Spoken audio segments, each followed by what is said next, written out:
Téléspectateurs de Chérif La Télévision, bonsoir. Merci pour votre constante fidélité. Au sommaire de cette édition, le Mali, à l'instar de la communauté internationale, a célébré ce 14 juin la journée mondiale de don des sangs. Occasion pour le directeur général du Centre national de transfusion sanguine de rendre un vibrant hommage aux donneurs volontaires de sang.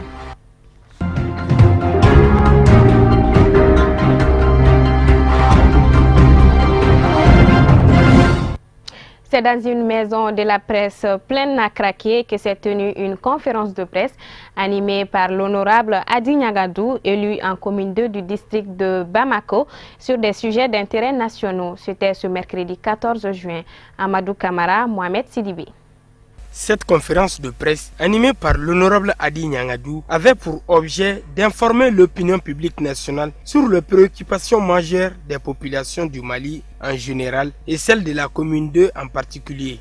Je pense que nous avons dit beaucoup de choses et nous interpellons tous les Maliens pour voter oui pour cet référendum, pour le voter, pas pour Ibeka, non, ni pour la majorité, mais pour le Mali, pour la paix, pour la cohésion sociale, pour l'unité de notre pays.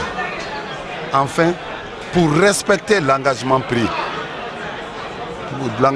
pour notre pays vis-à-vis des partenaires extérieurs et vis-à-vis de nos frères du Nord. Nous avons voté la Constitution en tenant compte de vous. Vous avez un représentant désormais à la Sénat.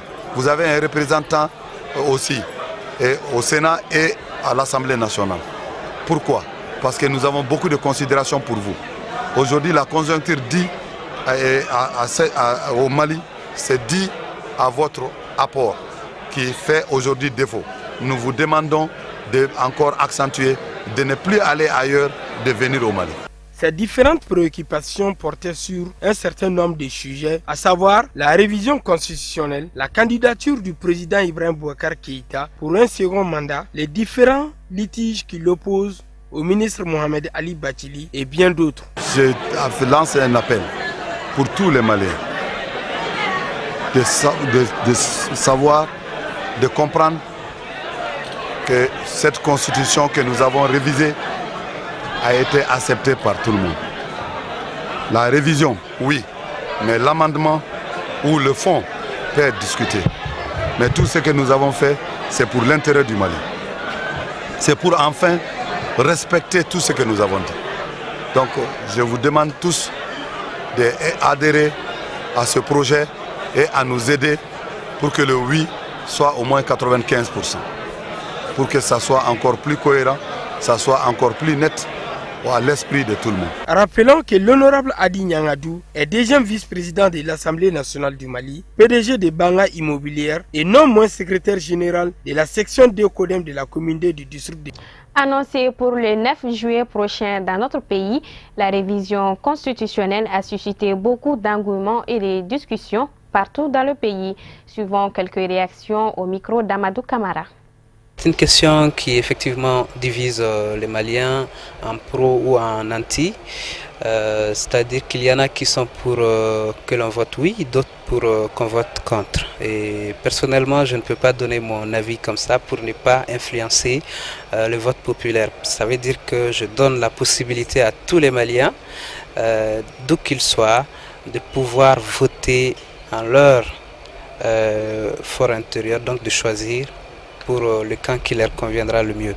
C'est-à-dire qu'il ne faut pas, par des actions, soit des actions de violence, soit par des propos diffamatoires, que ce soit du côté du camp des oui, ou que ce soit du côté du camp des non.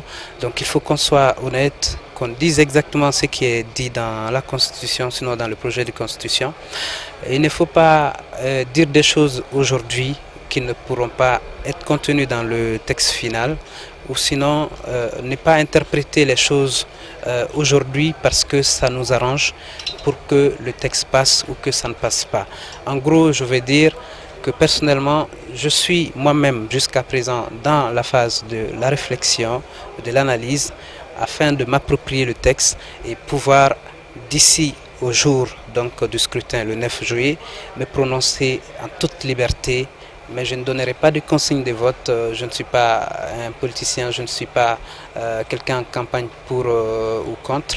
Donc, pour ne pas influencer les électeurs, je dirais que les Maliens doivent chercher à comprendre ce qui est contenu dans le texte et en toute liberté choisir le camp où il faut qu'il soit. Il est clair que sur le référendum, les juristes, c'est-à-dire les professionnels du droit, pourront vous en dire plus. Mais depuis quelques années, de plus en plus, nous sentons la nécessité de revoir notre loi fondamentale au vu de certaines insuffisances. Mais cette révision, telle que prévue dans l'ancienne constitution, doit se faire dans un contexte bien précis. Notamment lorsque le pays est dans une position de stabilité. Et malheureusement, il se trouve que le processus de la présente révision est lancé au moment où une bonne partie du territoire échappe au contrôle de l'État central, notamment au centre, mais aussi dans plusieurs localités du nord. Donc vous comprendrez aisément que l'argumentaire soutenu par les partisans du non donne vraiment à réfléchir lorsqu'il parle de la violation de l'article 118 de notre Constitution, sur la base de laquelle cette révision est faite. Moi, je dirais que la révision constitutionnelle n'est pas venue à point nommé du moment où la Constitution qui existe déjà est une Constitution qui répond aux besoins de l'ensemble des Maliens. Et cette Constitution en tant que telle n'a pas été respectée littéralement, n'a pas été respectée comme ça se doit. Sinon, tous les Maliens allaient être satisfaits. Parce que c'est une Constitution déjà qui prend en compte la préoccupation de tout un chacun. Quand nous prenons un peu le préambule de la Constitution, de cette Constitution de 92, qui est une Constitution qui a été élaborée par l'ensemble des Maliens et qui reflète, qui représente presque tous les Maliens, toutes les races du Mali. Donc c'est une Constitution d'ailleurs qui ne manque pas de répondre aux besoins des Maliens. Je vous le disais en titre, la communauté internationale a célébré ce 14 juin la journée mondiale de don de sang. Il s'agit donc de sensibiliser les citoyens du monde aux besoins permanents d'avoir du sang sécurisé et des donneurs sûrs et réguliers. Le directeur général du CNTS au micro d'Abdul Karim Sako et Draman Mali. Cette journée mondiale du donneur de sang est une journée qui a été instituée par l'Organisation mondiale de la santé depuis 2005.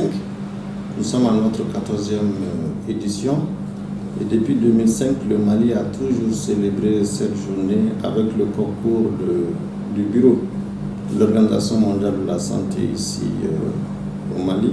Il s'agit d'une journée qui a pour but principal de remercier les donneurs de sang pour leur geste salvateur parce qu'ils sauvent des vies. Donc c'est une journée de félicitations, une journée de remerciement aux donneurs de sang pour leur acte de bravoure parce que les donneurs de sang, nous on les considère comme des héros. Le thème de la présente journée édition 2017 au plan international, c'est don de sang dans les situations d'urgence. Mais au plan national, nous avons voulu nous-mêmes donner un thème comme on a l'habitude de le faire. Le thème que nous avons retenu au plan national, c'est jeunesse, citoyenneté et don de sang. Pour la simple raison que pratiquement les 3/4 de nos donneurs de sang sont des jeunes. Il s'agit de jeunes qui sont habituellement dans la tranche d'âge de 18-35 ans. Donc c'est ça le socle vraiment sur lequel le Centre national de transfusion sanguine s'appuie en matière de don de sang. Donc c'est pourquoi nous avons bien voulu donner ce thème-là au plan national pour féliciter, pour remercier ces jeunes qui contribuent massivement à l'atteinte des objectifs du Centre national de transfusion sanguine. Nous voulons plutôt, l'OMS recommande à ce qu'on aille vers 100% de donneurs volontaires d'ici l'horizon 2020. Donc pour cela, le Mali est encore un peu à la traîne. C'est pourquoi nous n'arrêtons de marteler, de sensibiliser les populations afin qu'il y ait plus de donneurs volontaires non rémunérés, c'est-à-dire des donneurs volontaires bénévoles, parce que c'est eux qui garantissent la sécurité de nos receveurs. Donc pour ça, je profite de l'occasion pour demander à tous les donneurs et ceux qui ne sont pas encore donneurs de sang de sortir massivement pour venir célébrer ces héros-là avec nous. Les tours d'horizon de l'actualité hors de nos frontières, c'est tout de suite avec Sadio Sidibé.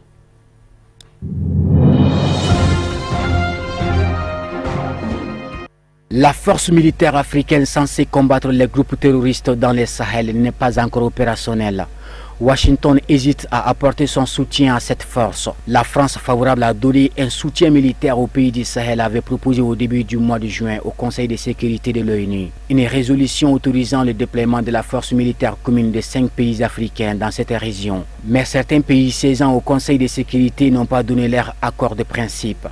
Une approbation qui peut se faire par une simple déclaration. Le quartier général de la force sera basé au Mali, mais sera sous commandement séparé de celui de 12 000 casques bleus de l'aménagement. Mission multidimensionnelle intégrée des Nations Unies pour la stabilisation au Mali, qui sont déployés au Mali depuis 2013.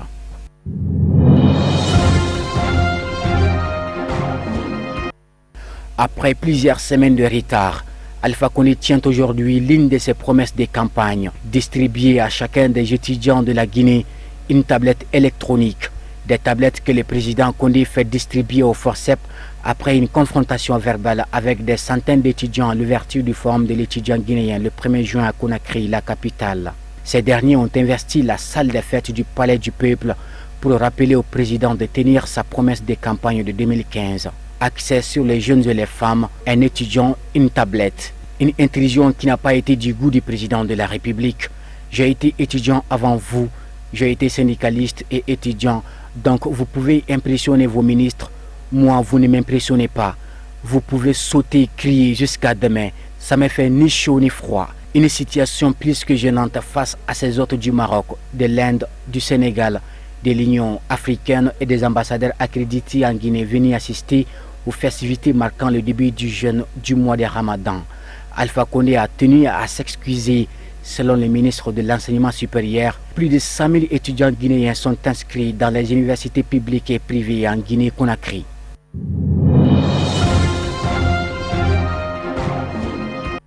Au Sénégal, alors que le président Macky Sall rentre d'une tournée européenne à Bruxelles, Berlin et Paris, où il a rencontré Emmanuel Macron, le maire de Dakar, Khalifa Sall, est en prison depuis précisément 100 jours. Et les deux hommes politiques vont désormais s'affronter sur le terrain politique avec les législatives qui se tiendront le 30 juillet prochain. Malgré sa détention, le maire de Dakar reste combatif. Khalifa Sall occupe en tout cas son temps à se perfectionner en arabe, lit les journaux, suit l'actualité politique et les premiers pas d'Emmanuel Macron. Ses avocats, qui doivent tenir une conférence de presse ce mercredi 14 juin, compte visiblement alerté sur la difficulté de mener une campagne électorale en prison, sur le droit également de voter en détention. Khalifa Sall, qui refuse depuis un mois de recevoir ses proches, car ses conditions de détention se sont durcies, compte bien, rappelle ses collaborateurs, gagner les législatives, notamment dans la capitale en prison.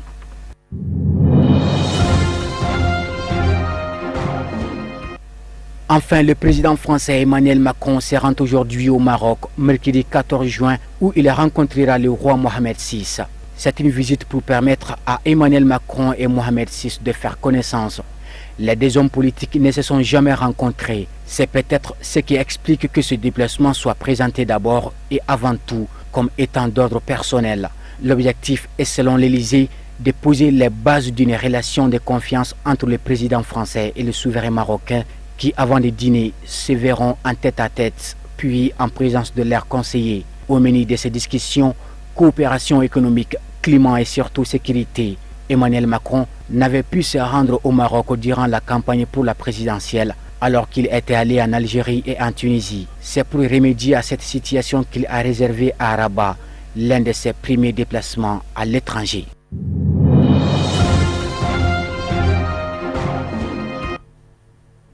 Dans le carnet santé d'aujourd'hui, le docteur Amagara Togo, médecin diabétologue, nous explique les règles à respecter pour réduire au maximum les risques pour notre santé durant cette période de Ramadan où les heures de repas changent. Tata Touré et Baba Keita. Pendant le mois de Ramadan, les musulmans sont assignés au jeûne de l'aube jusqu'au coucher du soleil. Le manque d'information du patient sur sa maladie, l'absence ou l'insuffisance de prise de conscience des complications pousse le patient à décider de jeûner malgré la tolérance de la religion, ce qui peut l'exposer à un déséquilibre métabolique, plus précisément chez les diabétiques et les hypertendus. Les carême étaient moins bénis comme tout le monde le sait, mais aussi il est souvent difficile de faire le traitement des maladies chroniques en ces mois bénis du carême. Il faut que les gens sachent que les pathologies chroniques comme l'hypertension artérielle, comme les diabètes, doivent être traitées et être dans les valeurs normales 3 mois avant les mois de carême. Donc, en ces mois bénis du carême, souvent il y a des diabétiques, ils ne savent pas quoi manger, ils ne savent pas quoi faire, ils ne donnent aucune information au médecin traitant, ils se jettent sur les carèmes et après, voilà les complications aiguës comme la cétoacidose ou les comas hypoglycémiques qui surviennent dans ces mois.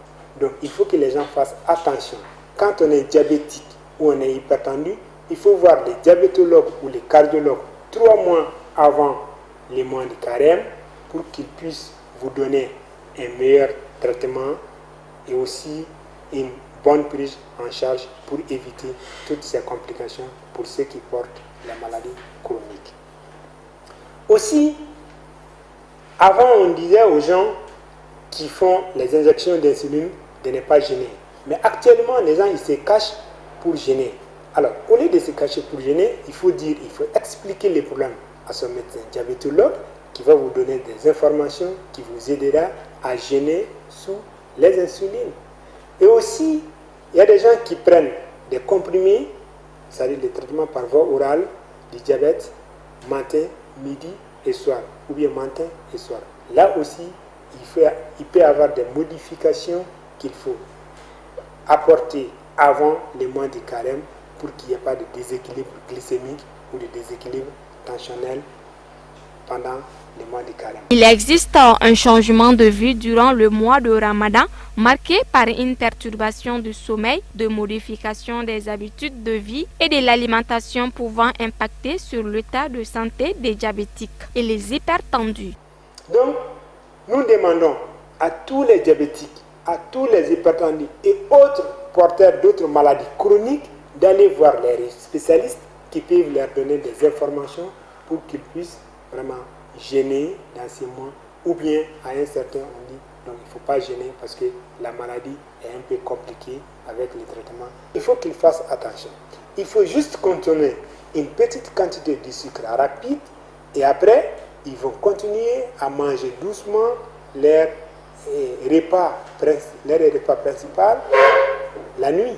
Donc là, les traitements agissent non seulement avec le sucre rapide, mais aussi continuent à maîtriser la glycémie avec les repas principaux de la nuit. Et aussi, au moment, à l'aube, ils vont manger aussi. Donc là, il y a un risque. Parce que si on donne des traitements complets comme on les faisait avant le mois de carême, quand on prend sa dose totale d'insuline ou bien des antidiabétiques par voie orale à l'aube, il y a un risque de faire des hypoglycémies pendant la journée. Alors les hypertendus, c'est la même chose. Parce qu'il y a des médicaments qui ont des effets très efficaces qui peuvent baisser la tension très rapidement, ou il y a des médicaments qui sont moins dosés qui peuvent maîtriser la pression artérielle. Alors souvent on demande aux gens de faire un régime hyposodé. Ce régime hyposodé, c'est un peu compliqué parce que le régime hyposodé, son objectif, c'est de ne pas dépasser 6 grammes de sodium, qui est le sel comme on l'a dit, dans 24 heures. Alors on n'a pas les moyens de mesurer ces 6 grammes-là. Donc, il est très difficile de quantifier la quantité du sodium ou du sel dans notre alimentation. Donc, les gens ont tendance à manger la journée le sel et à ne pas manger le sel la nuit. Alors que pendant les mois bénis du carême, les gens vont manger seulement que la nuit. Comment il faut faire? Donc, il faut juste mettre une petite quantité de sel dans l'alimentation et de façon qu'on puisse manger, donc qu'on puisse avoir un petit goût salé pour manger. Le jeûne en cas de maladie chronique n'est ni aisé ni encouragé médicalement. L'éthique musulmane n'autorise pas non plus l'homme à mettre sciemment sa vie en danger. Voilà, c'est sur ce conseil du Dr Togo que nous refermons ce journal. Merci de l'avoir suivi. Excellente suite de programmes sur Chérif la télévision.